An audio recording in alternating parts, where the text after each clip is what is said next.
안녕하세요. SBI 고병기 편집장입니다. 위클리 글로벌 마켓 업데이트 소식 전해드리도록 하겠습니다. 네, 최근 이 한국 리츠 시장에 보면 이 부정적인 헤드라인들이 좀 보입니다. 그 대표적으로 이제 스타 SM 리츠라고 있는데 이 리츠의 현직 임원의 횡령 사건이 벌어지면서 또 국토교통부로부터 영업 정지 이제 2개월 처분을 받았는데 2014년 이후 11년 만의 일이고 상당히 이렇게 안 좋은 뉴스죠. 그래서 실제로 전반적으로 이제 리츠 시장에 대한 어떤 부정적인 인식을 강화시키는 그런 이벤트가 됐고 또 신뢰도에도 상당히 어떤 타격을 주는 그런 이벤트가 됐는데요. 사실 근데 이제 한국만 그런 건 아니고 글로벌 리츠 시장에서도 종종 이런 일들이 일어나는데 오늘 이제 미국 자기관리 리츠의 어떤 임원의 어떤 그 자금 유용 이런 이야기를 전해드릴 건데 그 전에 이 한국 리츠 시장의 최근에 어떤 이슈를 한번 짚고 넘어가 보도록 하겠습니다. 앞서 말씀드린 이제 스타 SM 리츠 같은 경우에는 전신이 모두 투어 리츠였죠. 2016년에 이제 상장되었던 이제 모두 투어 리츠고 모두 투어 리츠라는 이름에서 알 수 있듯이 모두 투어가 이제 스폰서였고 이 호텔과 관광업을 연계해서 이렇게 리츠를 키우려는 호텔에 투자한 리츠였고요. 근데 이제 그 이후에 모두 투어 리츠를 이렇게 계속 이어갈 동력을 상실했고 그러면서 이제 대주주가 바뀌면서 이제 스타 SM 리츠로 이렇게 변경이 됐는데 사실 이게 그 당시 이제 바뀔 때도 말이 많았습니다. 실제 이제 관리 감독을 좀 더 이제 강화해야 된다 그런 시장의 의구심이 많았는데 결국 이렇게 사건 사고가 터졌고요.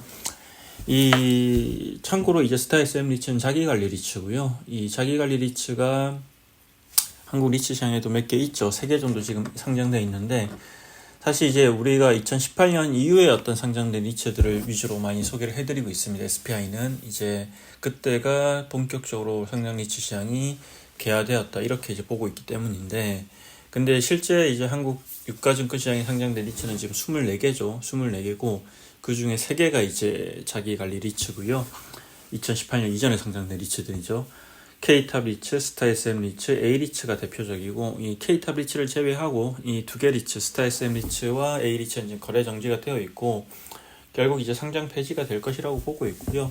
이 상장 폐지가 될 가능성이 크다고 보고 있고요.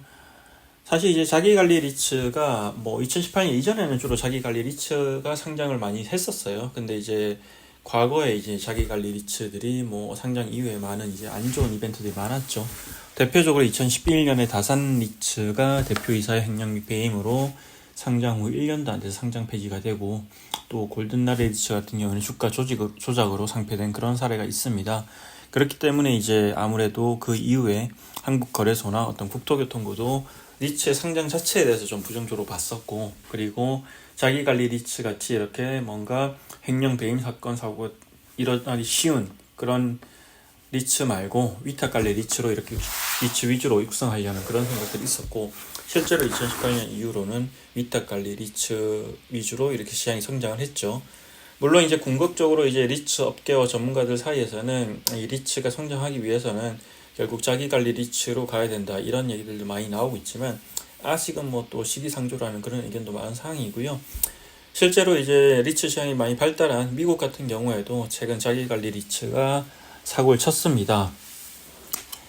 이 파라마운트 그룹이라는 이제 오피스 전문 리츠인데요. 이 리츠는 보시면 이 포트폴리오를 보시면 상당히 좋은 오피스들을 많이 가지고 있는 리츠인데 이 코로나19 이후에는 또 주가가 약 70% 하락하면서 주주들의 불만이 많이 커져 있는 상황인데 근데 또 그 와중에 이제 최고 경영자의 연봉을 2배로 올린다든지 이렇게 이제 약간 좀 리츠에 부정적으로 영향을 줄 수 있는 그런 어떤 행위를 하면서 주주들의 불만이 많이 높았습니다.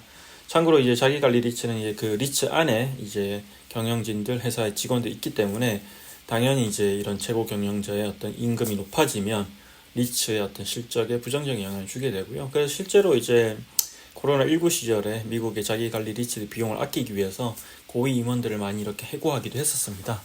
네, 우리는 이제 위탁관리 리츠니까 그냥 그런 구조랑 좀 다르긴 하죠. 근데 최근에 이제 이 파라마운트 그룹이 이슈가 됐던 거는 이 CEO인 최고 경영자인 알버트 벨러의 어떤 그런 개인 사업체에 이 회사의 어떤 회사와 관련된 비용들 쓰면서 이제 문제가 됐는데, 뭐 자신이 소유한 이제 최고 경영자 소유한 사업체에 수백만 달러를 리츠가 지출을 했고, 미국 정권거래위원회 제출된 보고서에 따르면 작년에 이제 파라마운트는 이제 벨러의 개인 항공사에 170만 달러, 그리고 컨설팅 회사에 46만 2천 달러, 독일 와이너리에 1만 2천 달러를 지출한 것으로 알려져 있고, 이런 것들이 사실은 이제 결국은 이제 리츠의 신뢰도에 타격을 주게 되고요. 그리고 뭐 파라마운트 자체도 오피스 시장이 여전히 아직 뭐 완전히 회복된 건 아니기 때문에 올해 임차인의 이탈로 임대 수입이 33% 감소할 것을 예상하고 있는데, 이런 부정적인 이벤트까지 생겼기 때문에 좀 더 이렇게 예의주시해 볼 필요가 있을 것 같습니다. 뭐 한국 이제 투자자들도 미국 리츠에 많이 투자를 하죠. 뭐 에키닉스나 디지털 리얼티 같은 데이터 센터 리츠도 많이 할 것 같고요. 프롤로지스 같은 물류센터 리츠, 그리고 리얼티 인컴이라고 월 배당을 주는 리츠를 상당히 좋아하시고요, 한국인들은. 그리고 이제 오피스 같은 경우에는 이제 SL 그린이라든지 보네이도, 보스턴 프로퍼티 같은 리츠들이 있는데, 이 파라마운트 그룹 같은 경우는 뭐 그렇게 익숙한 리츠는 아닐 수 있지만, 어쨌든 이 리츠 투자하시는 분들은 좀 참고를 해서 이 리츠의 어떤 그런 뭐 이런 부정적인 이벤트들 좀 참고해서 보면 좋을 것 같습니다. 이상으로 미국 자기관리 리츠의 어떤 뭐 고위 임원 CEO죠. 이제 자금 유용 관련해서 소식을 좀 전해드렸습니다. 고맙습니다.